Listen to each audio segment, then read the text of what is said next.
Kia ora, g'day, welcome back once again here with, I think this is part 6 of my reaction to Mr. John Stryker Meyer, former MACV SOG on the Sean Ryan Show, talking about the secret war in Vietnam.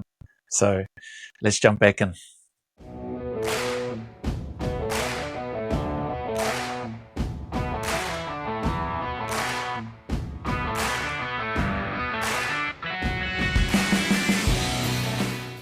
They go, no, we don't do South Vietnamese here because it was an American facility. John turned his car 15 and said, you will do it or you'll die right here. So they let him in. So they heard about this exchange and they went to give Tom an intravenous because he lost so much blood. And because of all the commotion with John, they made a scene there, obviously. And the doctor was so upset he couldn't do it. So John went over, did the cut down, and put it in Tom's intravenous to keep him alive. Well, let's talk about your first firefight. Well, yeah, so these are the guys we talked to. I talked to John that day. And just as a small footnote, he's left-handed. He's dealing poker that night. So we're dealing the cards. I go, hey, John, what's this thing across the top of your wrist? Oh, I hadn't seen that. Says it must have been from that NVA that shot my teammate there. So when he was pulling his gun up, his car 15, the round went across and took 3 layers of skin off. Wow. Yeah, you talk about divine intervention. So we get to October. Spider Parks is flying covey. Don Wolken is now the team leader. I'm the assistant team leader. And we had Jim Davison that came on the team. We were assigned a mission for October 6th. And for October 5th, just a quick footnote, because this is one of our most historic SOG missions. We had a 9-man recon team that went into the Ashall Valley, and they ran into 10,000 NVA. And we lost 3 men that day. And the NVA lost 90% casualties that day. They had a 10,000-man NVA division. The reason why we know that, Len Black, who was on the team, had a tour of duty previous with the 173rd. 9-man team against a 10,000 NVA division. They lost 3 men from their 9-man team. And over 90% casualties of the NVA.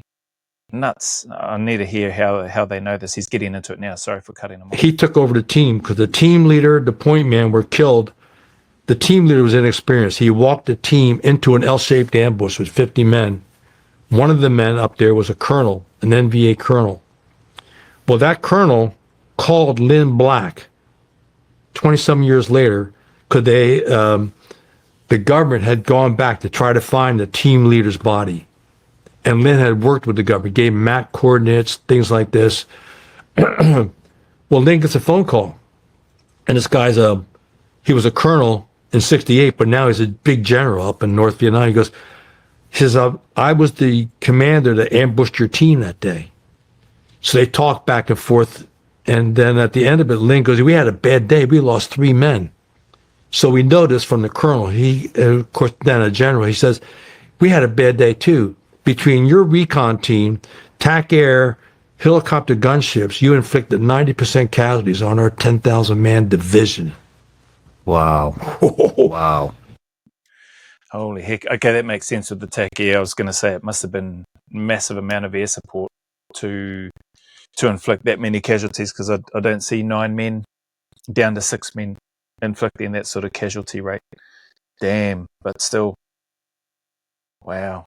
Now, that's October 5th. Right around noontime, they talked about putting a bright light in. And a bright light would be a team that would go in to get down pilots, or in a case like this, where a team is under heavy contact, or if they got wounded, the bright light would go in to help relieve them and help get them out. Wow. I wonder if the bright light term is the same or is what they refer to as the PJs. In the unit, that others may live. I love that motto of the PJs in the US. I think David Goggins is one of those, or is a qualified PJ as well. But man, that others may live. That's a powerful motto, man, with regards to service, sacrifice, discipline, and commitment, all those sorts of things. Anyway. So we were given bright light duty for that. But Lynn Black said, no, we got too much here. There's too much anti-aircraft fire. We don't want to risk bringing another helicopter in. So we canceled the bright light. The next day, we launched for the target.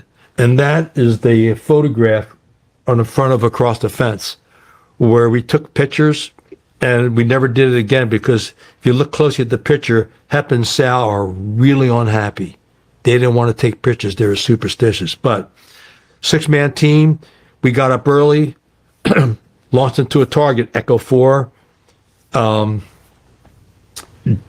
We had 2 King Bees for the insertion.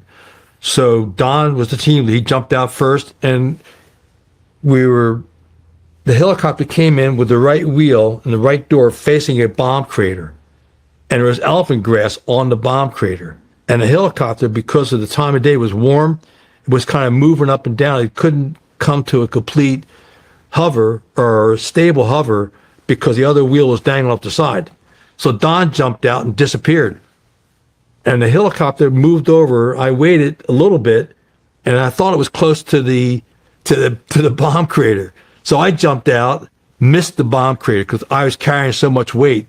I rolled down the hill, and then Don had rolled down the hill. And then Fook, who was our point man, he jumped out and landed on the bomb crater. So the second helicopter came in, all the guys got out, but Don and I had to crawl back up the hill, up that bomb crater, to get to the damn team. And by the time we got out there, I was sweaty. I was ready to go back. I was ready to get back. I was tired. But we moved for a couple of hours. And then once we moved, in triple canopy, we moved for 10 minutes, stopped for 10 minutes just to listen. Because the jungle had its own vibration of life. And when we stopped moving, eventually we come back. And you hear the birds, the crickets, the insects, and all this kind of stuff. And the thought was, if you stop for 10 minutes and that doesn't come back, you got company. How did you learn that? Just from our little people. That's part of our training. We talked about it all the time. So we moved 10 and 10 through the jungle. And we've been in maybe 2.5 hours. And all of a sudden, there is this ruckus coming towards us in the jungle. And it just sounds like, what the hell? Is it the NVA? So we hear the noise. Fook's the point man. He pulls over. Don gets behind him. I'm behind.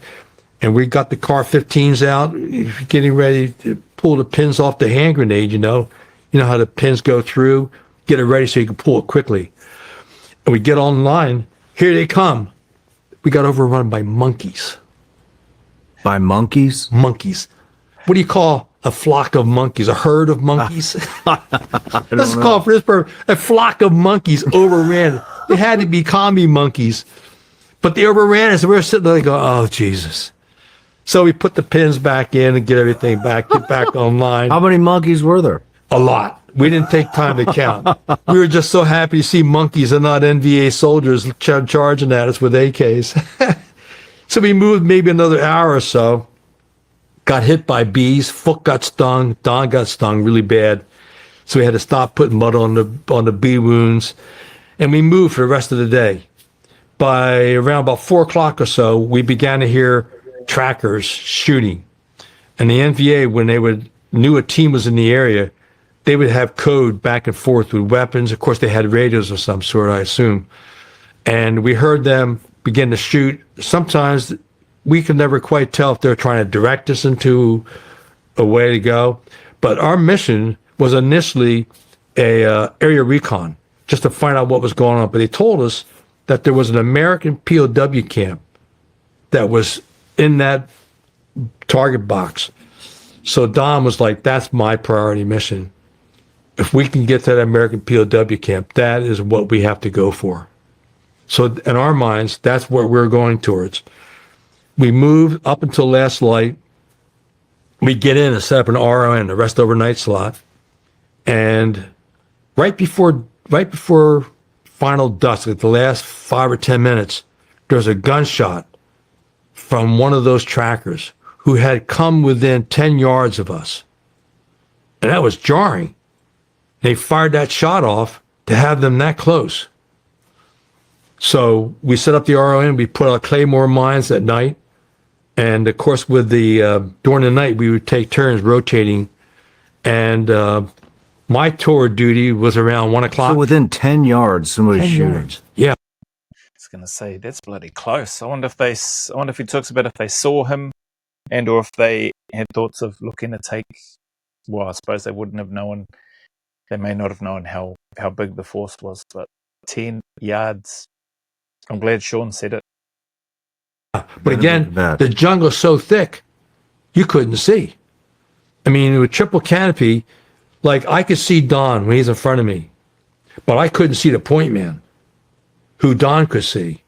And the person behind me could see me, and that was Hep, the interpreter, and Hep couldn't see Don. That's how thick that vegetation is when you're moving. That's about the width of this room. Yeah. And that's how, during the training, anyway, when you're taught the importance of the person in front is responsible for the man behind them. So keeping an eye on them. Some of the rules may change slightly with regards to the scout group, but there's still, especially the lead scout, because they're focused eyes and ears facing forward pretty much 95+% of the time. So that's where things may change a little. But I remember being told about that. The person in front always responsible. This was back in battalion. Person in front always responsible for the person behind you. So patrolling your arc still, and then making sure that you look back and can see your teammate behind you, so that you haven't lost them or left them behind somewhere. Absolutely. We have our 6 men in this area and not able to see each other. Wow. Sure. So you guys only moved during the daytime? Oh yeah, we would have killed for some of your nogs. And so we set up the RON. I was up at 1 o'clock, and I heard something move. I could have sworn it moved, and it finally got in front of one of our claymores. I couldn't tell if it was a tiger or if it was that a tiger. Far out. You got NVA being overrun by monkeys. You got tigers and other wildlife reptiles to look out for. Hectic, man. Far out. The tracker, I wasn't sure. I told Don, I said, look, I've been listening to this thing.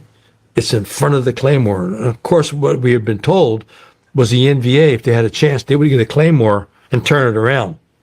So if you fired it off, it would come back and you get the whole blast of the ball bearings on the claymore mine.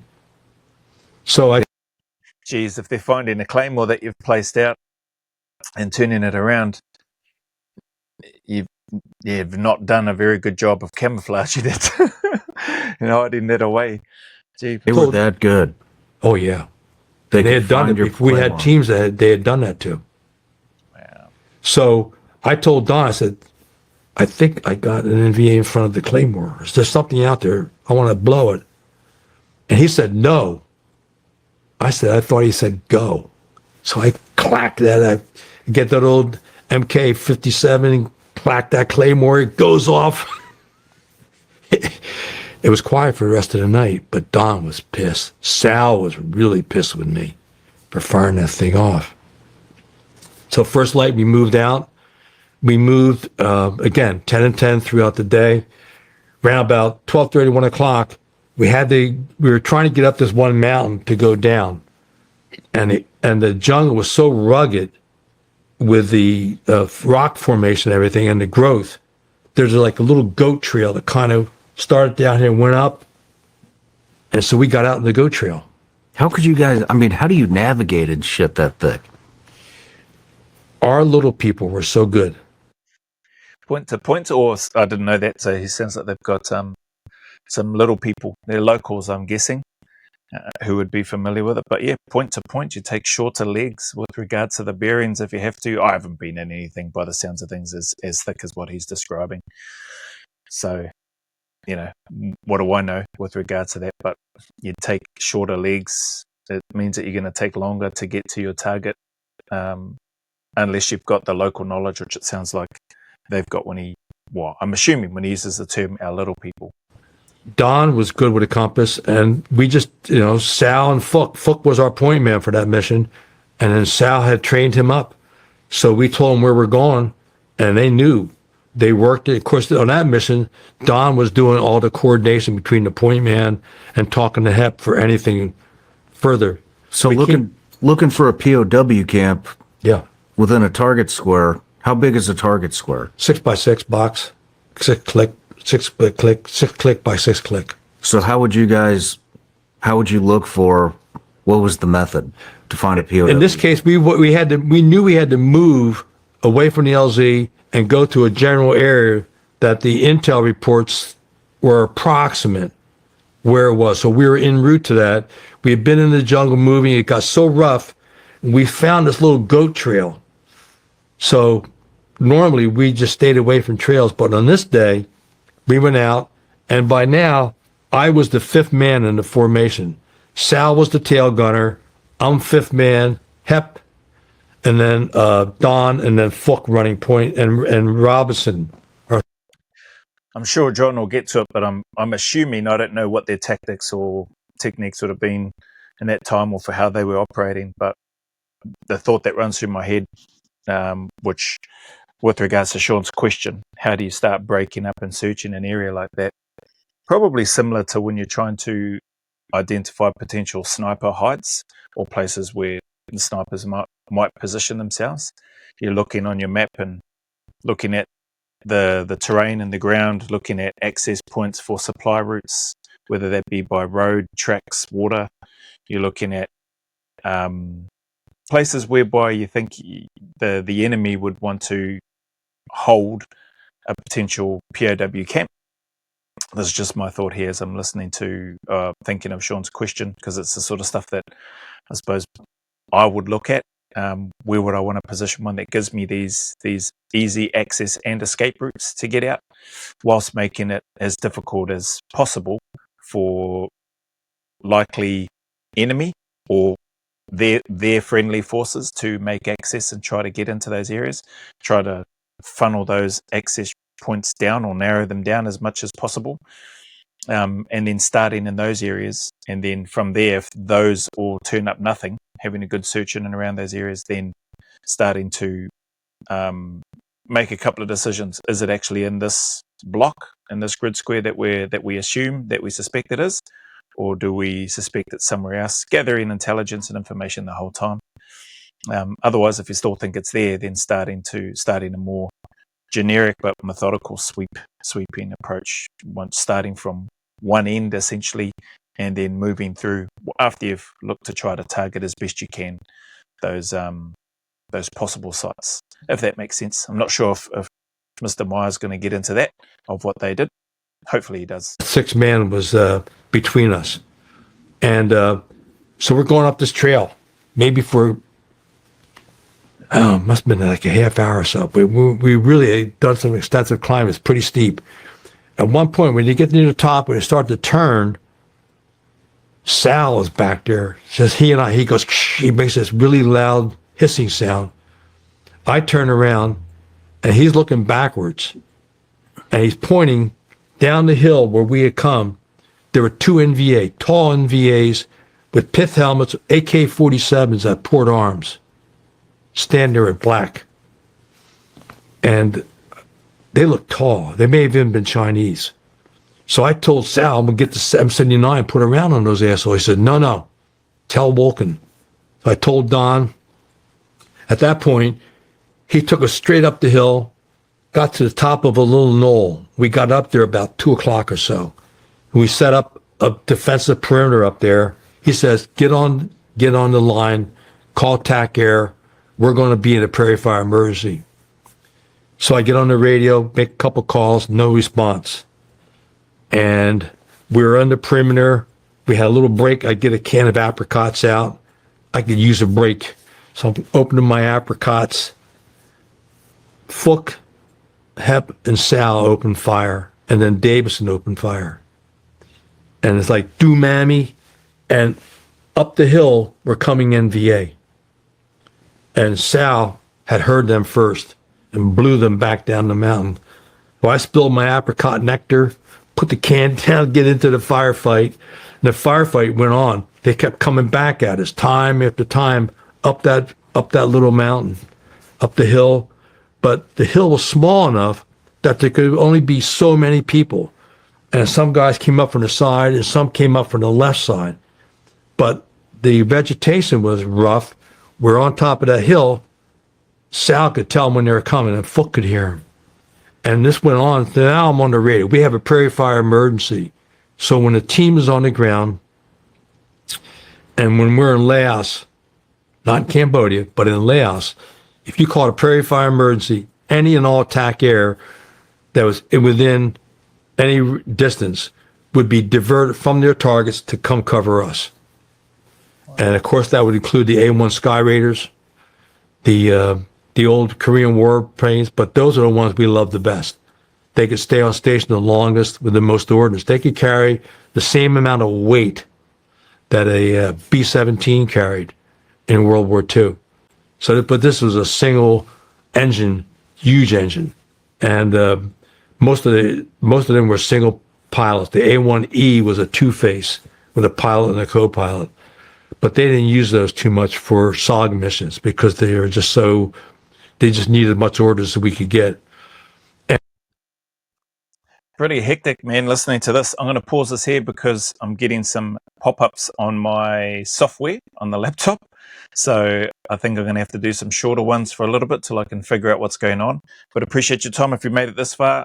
Lots of stuff going on with regards to Mr. John Stryker Meyer's retelling of some of the stuff, some of the amazing stuff that he and his team have done during Vietnam.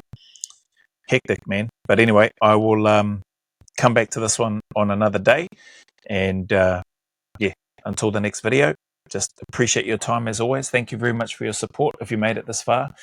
And the message is the same, regardless of any challenges, difficulties, trials that you may be going through. Man, I just encourage you to keep turning up, keep staying in the fight, put one foot in front of the other, take one day at a time. Know and trust that the sun will shine again, that there are better days ahead. You are not alone. It's okay to not be okay, and it is 100% okay to ask for help if you need it. So do what you need to do to stay in the fight. As always, go always a little further. Remember, who dares wins and who cares wins. And until the next video, there's a big mana wave coming from me to you, filled with my aroha, respect, appreciation, and gratitude for you all.